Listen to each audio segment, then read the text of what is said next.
ние значи се доведуваме до ситуација да помагаме, а како ќе му помагате на некој давеник кој што веќе почнал да се дави?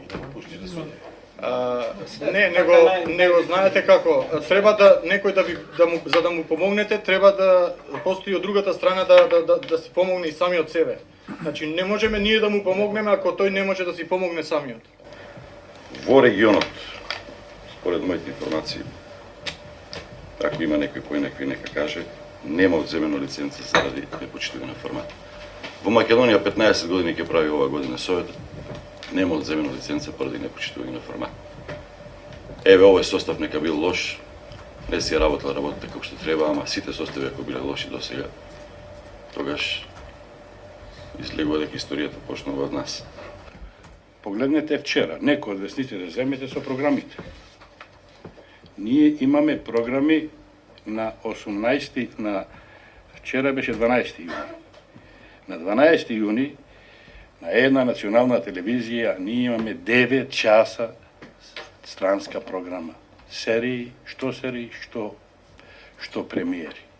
Ве молам убаво, и тоа е програмски проблем. И тоа ќе треба да се третира.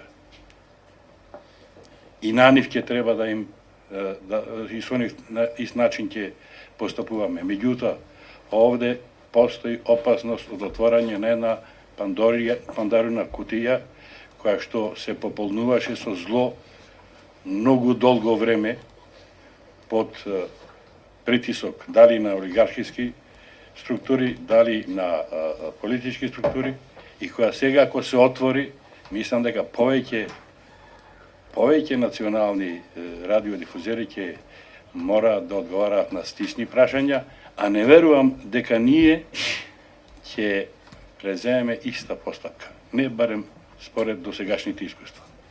Дописот од стечајниот управник укажува дека одредена група на луѓе спротивно на законот емитува програми во име на А2 Трговското радиодифузно друштво без да ги има претходно законски регулирано односите со Трговското радиодифузно друштво А2. Значи не може некои си продукцијски куќи да имитуваат програма, зашто тоа може да се случи утре да влезат во било која друга телевизија и да почнат да имитуваат програма без регулирани односи. Законот треба да биде еднаков за сите и треба сите да го почитуваат, како што впрочем и ние го почитуваме. И во контекст на тоа и колегата Столе се сложуваме околу тоа дека каква и да се донесе одлука, значи законска е. Значи да не одземе лиценцата законски. Добро утро. Сакам само нешто друго. Дали гледате редовно телевизија? Кога зборуваме за селективност. Еден сегмент ви каже и господин Тадовановиќ.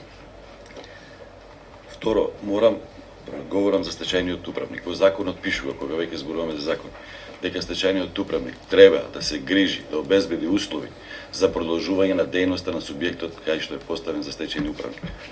Така да ова 2-3 месеци му требало да види дека таму има програма, телевизија гледа ли тој стечајни управник. И тој стечајни управник кога дојде тука рече дека нема никаков проблем, управителот не е суспендиран. Јас не го бранам, не го кажувам факти само. Дека не е суспендиран управителот и дека он не може да прави никакви проблеми доколку има програма.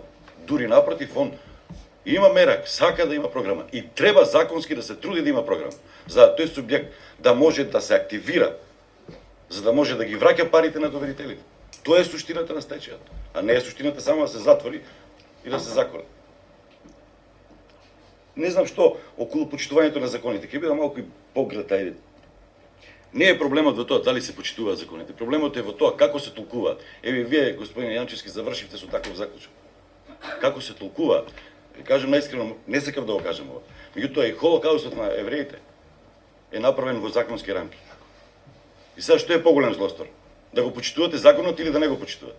Ќе барам да се направи иста ваква анализа на сите 4 јавни телевизии во Македонија. Сител, Канал 5, Алсат и Телма.